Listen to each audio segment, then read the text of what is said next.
Hey there guys, how's it going? And welcome to a commentary where I basically wanted to pitch to you guys a concept, an idea I had for Call of Duty, although it could be applied to another first-person shooter, and that's the idea of Call of Duty Ultimate Team. Now, based off of FIFA Ultimate Team, and this is where the idea has come from, a lot of you might know FIFA Ultimate Team. If you don't know what FIFA Ultimate Team is, it's basically a game mode in FIFA where you create a team of players. You start off with bad players with bad stats, and then you play games, or you can use the market carefully to get more in-game coins, and that will allow you to buy better players with better abilities. And the basic idea is to improve your team and then win as much as possible and gain experience from winning matches. Now, that is really, really popular in FIFA. Most people love it. I play it all the time. And I thought it would be really cool to have something like that in a first-person shooter. And by the way, all these ideas that I'm going to pitch to you, they're open to debate. Please leave comments whether you think this is a good or bad idea, how you think it could be improved, little ideas that you've got that I haven't thought of, for example. So just please leave as many comments as you'd like about things you'd change and how you think this would work, or maybe how it wouldn't work. So anyway, I like the idea of this. First of all, I'd say this should be made completely separate from the main Call of Duty multiplayer. I'm not saying this should replace multiplayer at all. I'm saying that it would be cool to have this as a separate thing, maybe even its own separate game. And when I say Call of Duty, you could apply this to Battlefield, for example, or another first-person shooter anyway. So my idea would be that you could have you'd make a team of 3 players. Now, I like the idea of 3 players because in Call of Duty, you want all the players to be controlled. You could make a team of 6, but I think it would be more difficult, because what I was going to say in terms of how you actually play the games is that you group up in a team of 3, you each select one of the soldiers, and then you go into the game. Now, if you've got a team of 6, it's going to be harder for you to find a group of 6. I was going to say that if you don't have enough, the other players who are just playing online and in this game mode could then fill in for your team. But I think 3 is a good number, and I'll go into that later in the video. Now, each soldier would have like a soldier card. Now, each soldier would be from a certain military from around the world. I think you'd have to open this up to a lot of countries' militaries to be able to enable a variety of soldiers in the game. For example, lower ranked players, you'd have, sorry, I say players, I mean to say soldiers. If I say players in this commentary, just take it I'm saying soldiers. You'd have bronze, silver and gold soldiers. Now, obviously bronze being the worst, silver being like the mid-range, and then gold being the best. Now, a lot of you might know, if you play FIFA Ultimate Team, that chemistry is important between your players. And chemistry would also be important between your soldiers in the Call of Duty Ultimate Team. So you'd get good chemistry between soldiers if they were from the same nation, from similar factions, if they were spoke the same language. So an American and Australian soldier might have a decent chemistry, not perfect because they're not really that well aligned. And also they would have good chemistry if they have some sort of military alliance. Now, I'm not up to date on the latest which militaries are in with what around the world, but I'm sure that could be worked out. So you'd have soldiers from practically every country with a military, which would make it kind of interesting. Now, this would also open the possibility to have a ton more guns in the game. The reason being is that I think it would be cool, if it wouldn't be possible, that's fair enough, but if you could have it so that American soldiers would only be able to use American weapons, and they could use weapons from other countries, but only ones that in military terms they get along with. So they could use British guns, but they wouldn't be as good with the British gun as they would with American guns. So there's something interesting to throw at you, and that would mean that you could have tons and tons of guns, and also it would mean it'd give you an extra chance to, or an extra reason to create different teams and play it more often, because you might want a Japanese team, for example, because you love some of the Japanese weapons, but you also like the American ones. So you'd have to make 2 teams, and that gives you a nice way of like making separate teams and gives you more of a interest in playing. Now, a lot of you will know, if you play FIFA Ultimate Team, that your team has a formation. You have to buy a formation card if you want to change your team's formation, and you have to choose a formation in general.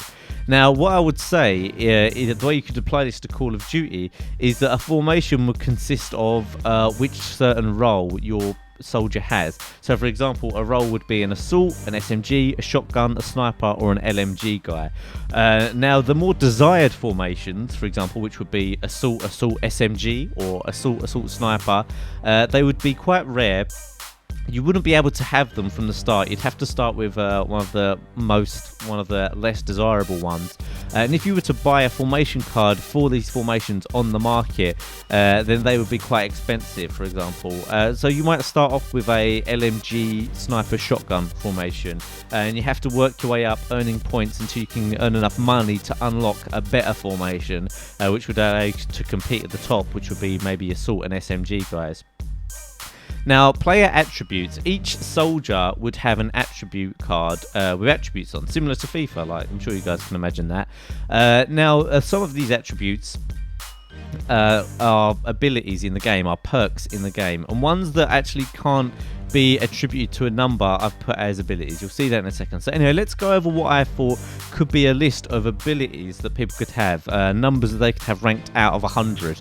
Now these, I would say, for the most part, if a player has 90 in an attribute, then that would mean it's the same as the standard Call of Duty in-game soldier. So anything above that would be a little bit better than the standard in-game soldier, and below that would be worse. Now, for example, one of the first attributes I've got here is speed.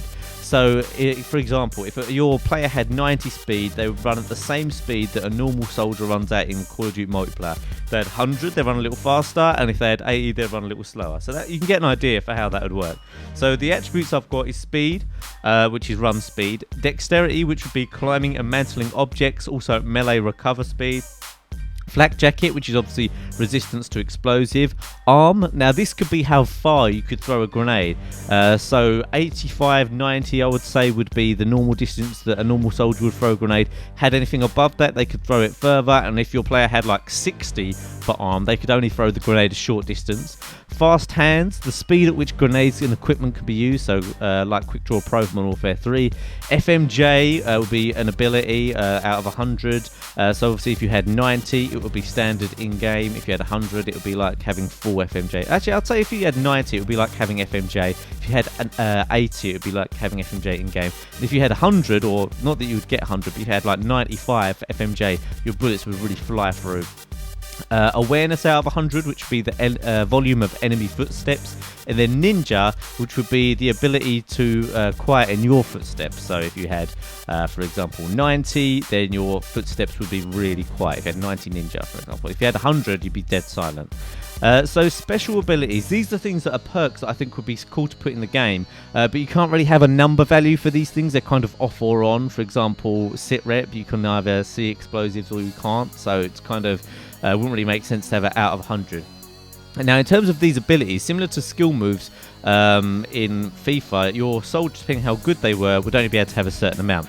So a bronze player would only be able to have one ability, and a gold player would have 3 abilities. Now these 3 abilities are pre-chosen. You can't choose these. These just come with the player on the player card. So for example, a bronze player might have scavenger, a gold player might have ghost, hardline, sit rep. So that's a way of introducing some more of the perks, making it a little bit more interesting. Also, you could say guns and gun attachments could be locked to the ability of the player. So a bronze player can't have attachments. Sorry, I say player, soldier. A bronze soldier can't have an attachment on his gun. A silver soldier can have 1 attachment on their gun, and a gold soldier can have 2 attachments on their gun. Now also this would go for grenades. So a bronze player could have no lethal or tactical grenade. Soldier. A silver soldier would have 1 lethal or tactical, and a gold soldier would have 1 lethal and 1 tactical grenade. Again, you can't choose these. They're just given to you when you get the player on his player card, but you could actually get cards that could change this. I'll talk about that in 1 second. Now this opens up the idea of you could have tournaments of bronze players or silver players and gold players. You could enter a bronze tournament like you do on FIFA, and none of the players would have, none of the soldiers would have great abilities, but it would be really fun to play. Everyone would be evenly matched, and I think for entering these tournaments you could actually win things like camos, double XP, emblems, and for the more competitive ones, maybe even real life prizes like they do in Call of Duty Elite. This could all be synced into Call of Duty Elite, and I think would be really cool. Now, as well as you get player cards, you would also need to get player cards for things like an ability to change a player's gun. Say you've got an assault rifle guy, but you've got a formation where you need an SMG guy. You could go and buy a bronze gun card, which would allow you to change your bronze player's gun from assault to SMG, or the other way around. You could buy cards that allow your player to have an improved ability in a certain thing for one game. You could buy a card that allow your soldier to have an increased contract length. Whenever you get a soldier in your team, they would have a certain amount of contracted games to you. Once they run out of that, you either have to buy a contract card or you can buy another player. You could have a change grenade card to change your soldier's grenade that they use, and also you could have injury cards. So say, for example, in a game your player got blown up a lot of time by grenades. You could, after 20 games, you would have a chance of being injured. Or actually, I'd say you'd have a 1 in 20 chance after every game of getting an injury from this. So you would have shrapnel injury if you got blown up or not. A 1 in 20 chance of getting a shrapnel injury. You got headshotted a lot, a head injury. So you could buy injury cards to repair your soldiers, and you could buy fitness cards to heal your soldiers even. So that would be another way of adding more elements to it, which would be interesting. Of course, there would be a matchmaking system in place, which would mean that you would never come up against a team that was of too high ability. And if there was, it would either say, this is a much higher ability team, do you want to play them? Or it would just not put you up against anyone at all. So you could have a choice there, because it would be really unfair to be up against a much better team. And also, I really like this idea because you could get a real sense of alliance with your team. It'd be so much fun to actually rank up a team like this. So anyway, let's go through what a typical bronze soldier would look like in this Call of Duty Ultimate team. So an example of a bronze soldier, you could have faction UK SAS, class SMG, and gun MP7. So obviously, because he's from the UK, he'd have good chemistry with, say, American soldiers and other English-speaking militaries, and his score streak is a counter UAV. So because he's bronze, he only gets 1 kill streak. Now, I've just used the MP7 as an example, but ideally it will be a British submachine gun that this guy uses. Now, abilities. So you can see the abilities here: speed, dexterity, flak jacket, arm, ninja, fast hands, FMJ, toughness, awareness. For a bronze player in general, their abilities would range from mid-50s to low to mid-70s. So across those ranges would be a bronze player, although you would get the odd one with just happens to have 90 FMJ for some reason. Those would be more rare, and those guys would be a little bit more expensive. Now, obviously, these aren't real people. Like in FIFA Ultimate Team, they're actually real people that these cards are. They would just be made up people with made up names, so that would just be the way it was. Because he's a bronze player, he has a soldier even, he has no grenades, and because he's a bronze soldier, he only has 1 ability, and this one just happens to be scavenger.